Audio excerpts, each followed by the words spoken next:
What's up, guys? Welcome back to another episode of Cards and Coffee. We're back again with the Adventure P.U.N.K Synchro deck, except for this time, we're going to go over some combos. I'll show you guys some of the basic combos this deck can do, as well as some of the craziest boards this deck can put up. And not only that, obviously, this is a Chaos Ruler deck, so things will change as you mill cards, but we'll talk about that in the video. But first, as always, guys, please, if you haven't already, go grab yourself a cup of coffee or something. That way you guys can sit down and tune in. Let's do this.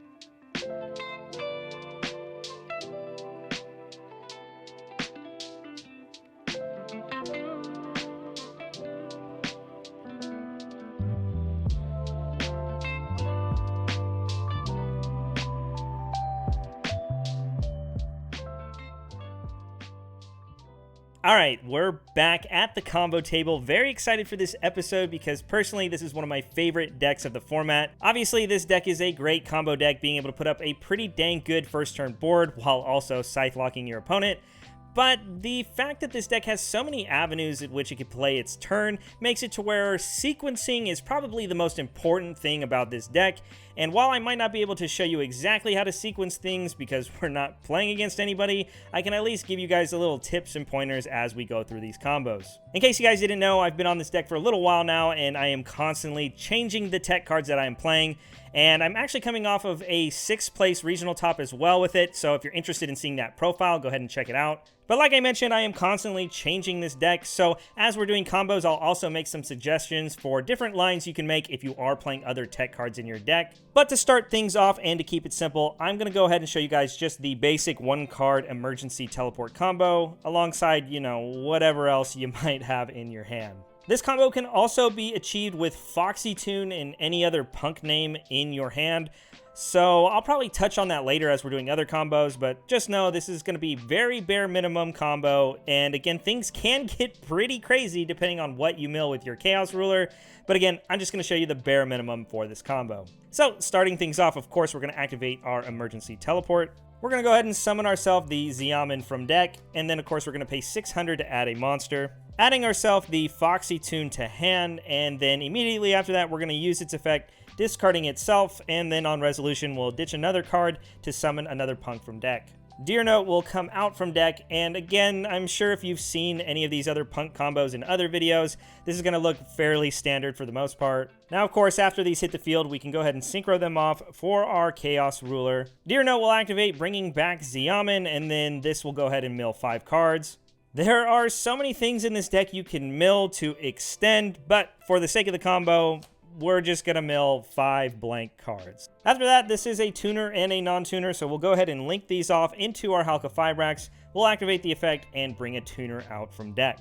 Now again, we are assuming we did not mill any extenders or adventure cards or any lights or darks to set up our Chaos Ruler plays. So the bare minimum we're going to be doing is we're going to summon this Jet Synchro onto the field. Immediately after that, we're going to go ahead and link it off into our Link Karibo. And again, if you play Anima, that's basically still going to accomplish the same thing. We'll discard 1 card to bring back the Jet from the grave, and I think it's pretty straightforward to see what we're going to be doing. We're just going to link these 2 off, summon ourselves our Dagda, and well, yeah, we're going to Scythe Lock him. Again, this is just teleport, and this looks kind of bad, but really, more times than not, you're going to either mill things off the Chaos Ruler to extend your plays, or you won't have 4 dead cards in your hand for the combo. So again, this is just to give you a bare bones minimum idea. If nothing is going good for you, at least you get to Scythe Lock them on your opponent, activating the P.U.N.K effect. Dagda will then set Scythe, and of course, Wonder Magician comes out, pops the Scythe, and then Scythe will bring itself back, Scythe locking your opponent, and then quick effect, you can then synchro these 2 off, making yourself the Baron de Fleur. So, Scythe Lock, Omni Negate, nothing else. But again, this is just if nothing went right for you. Now for combo number 2, of course, this is basically something you could have done in the first combo if you would have milled a Water Enchantress. But in this case, we're just going to go ahead and say we open the Enchantress or this Rite of Aramesir. Either way, we're going to go ahead and show you what Teleport alongside the Brave package can do. Starting things off, of course, we're going to activate the Rites of Aramesir, getting ourselves a token, and the Fateful from deck. After this resolves, then there's a couple things you can do. Personally, if I don't value the other cards in my hand, I really want to get that Omni Negate on the field, especially in this case where the only other thing I have access to is Teleport. So I'll go ahead and use Faithful Adventure's effect. We'll add ourselves the Griffin Rider and then pitch one of these dead cards. On resolution, we can activate the Rider, summoning itself to the field, and then of course the Fateful will activate and add ourselves the Equip spell. Now we can freely activate this Teleport. Again, Ash is a thing, but chances are they probably would have Ashed the Adventure in the beginning, but who knows, maybe they have Ash Imperm or something like that. For combo's sake, of course, we're going to assume it goes through, so we're going to go ahead and summon Xiamen. And from here, we're going to basically do the same thing we did last combo, except for our Halqifibrax is going to be a lot stronger. We'll pay 600, we'll add the Foxy. Then after that, we'll activate the Foxy, pitching itself to summon another P.U.N.K. Now, if this is game 1 and you don't know what you're playing against, it might be smart to actually hold the Draco back in hand. Mystic Mine is in a lot of decks right now, and currently this is my only main deck out to it. So at least game 1, if you're going first, if you don't mind discarding any of the other cards, maybe you have an Enchantress, maybe you have a Token Collector, or even Fairy Tale Snow, or heck, maybe even Jet Synchron and the like. Either way, you can just pitch whatever card you don't need and hold on to the Draco back to be safe. That also being said, if you have access to Magician Souls, then you know you're going to be burning this Draco back anyway, so by all means, discard it and save all your other cards. But again, we'll go into that later in another combo. We're simply just going to pitch this card and go ahead and get ourselves our Deer Note. Deer will hit the field, and like I said, just like last combo, we're going to immediately sync these off into our Chaos Ruler. Chaos Ruler hits the field, and of course, we're going to use it as Chain Link 1, and then we're going to use Deer as Chain Link 2. We're going to bring back the Amen, and then we're going to mill 5. Once again, we'll just say we milled absolutely nothing. We're going to be a little sad inside, but that's okay. Our board's still going to be pretty dang good. We'll go ahead and link these two off just like last time, making ourselves the Halqifibrax, and then we'll activate the effect to summon something from deck. You do have a couple of options, and again, we have not normal summoned, so it really just depends on what's in your hand. But 90% of the time, what you're going to do is you're going to bring out Red Rose Dragon, because this really just enables so many of the crazy plays your decks can do. After Red Rose hits the field, we'll Synchro these off into Baron. Baron hits the field, and then Red Rose will activate. Rox Rose will hit the field, and then we'll use its effect to add the Rose Shoot. And then immediately after that, I'm going to go ahead and sync this off with the token into one of my favorite cards in this deck, Shooting Riser Dragon. I think the one thing that's so great about this deck is that 90% of the time you're going to have access to Fairy Tale Snow. And in addition, you're going to have so many cards in the graveyard already. You can already see that with the bare minimum that we've done, we've already accumulated a huge stack of cards in there. But not only that, if you happen to have already opened the Snow, or maybe you milled it off the Chaos Ruler, then even dumping something like Token Collector, if you main deck that, or maybe follow up with another Water Enchantress, is always going to be a good idea. This card is really insane, whether it's making your board crazy or just giving you great follow-up for the next turn. Now, after that resolves, we do have a few options. I think the most straightforward thing would be obviously just activate Basil Rose Shoot and then bring back one of your dragons. After you're done with that, you can go ahead and link these two off into your Dagda, and this is going to be basically the same thing as last time, except for now you already have the Baron on field, so yeah. Maybe you play Shang Ying, that way you have a second Synchro to make with your Wonder Magician, but again, whatever you can fit in your extra deck will kind of determine what lines you take. Another cool thing you can do, depending on what you can fit in your extra deck, is you can do basically the same thing, bring back your Rox Rose, but instead of using the Riser, we're going to leave it on the field for your opponent's turn, and instead we're just going to bring back this Chaos Ruler because, well, we accumulated so many lights and darks, and that's what's so beautiful about the Red Rose package, is because getting to a dark is fairly easy. Now, just like last time, we're going to link these two off, make ourselves the Dagda, and again, you have the Omni Negate, you have the Scythe Lock. If you play Shang Ying, then there's that option as well. But one of my favorite things is the fact that since we have Fairy Tale Snow in the graveyard established, not only is this going to be a great interruption on your opponent's turn, but by leaving the Riser out on the field after we use the Snow and Book of Moon one of your opponent's monsters, we can wait for our opponent to start committing more cards to the field, and then with Riser's quick effect, we can then Synchro 7. Personally, one of my favorite ones to go into is Black Rose Moonlight Dragon. On summon, you can bounce a card, and then of course, whenever your opponent specials a monster, you can bounce another card as well. It's once per turn, but it's a pretty insane card. But not only that, one of the best parts about this is now Fairy Tale Snow is back in graveyard again. Again, there are so many ways you can do this, and there's even a way you can Scythe Lock in the standby phase. Let's hop back and I'll show you. Alright, same game state as last time, except for this time, we're not going to use the Rose Shoot alongside the Riser to make Dagda, and we're not going to use the Rose Shoot alongside the Chaos Ruler to make Dagda, but instead we're going to hold the Rose Shoot, summon back the Chaos Ruler by banishing a light and a dark. Then after that, we'll go ahead and link the Riser off with the Chaos Ruler, summoning out Dagda, and then from there, we can activate the Basil Rose Shoot. Dagda's effect will activate, setting our Self Scythe. One of the dragons can now hit the field, and again, if we had more extenders, we could keep going from here, but we'll go ahead and say this is all we got. We'll now use Baron de Fleur's effect to now pop our Scythe, sending it to the graveyard, and then pass our turn. Now, in the standby phase, we can activate Baron de Fleur's effect targeting the Scythe, putting itself back into the extra deck, summoning Scythe in the standby phase, locking your opponent out of the extra deck, all while playing around Dark Ruler no more. You can still get hit with Droplet, but again, I don't know if you noticed, but if we had something like Magician's Souls, then this Red Rose would have turned into Arclight, and now you're playing around Dark Ruler, and you're playing around Droplet all at the same time. It's pretty crazy. Oh, and not only that, technically, you can still use this Hulk of Fibrax. You can bring out the Magician and maybe pop one of your opponent's cards. Maybe they activate Fateful Adventure or something. But once again, you can then quick effect, synchro these two off, and then bring back out that Baron de Fleur. Just like last time.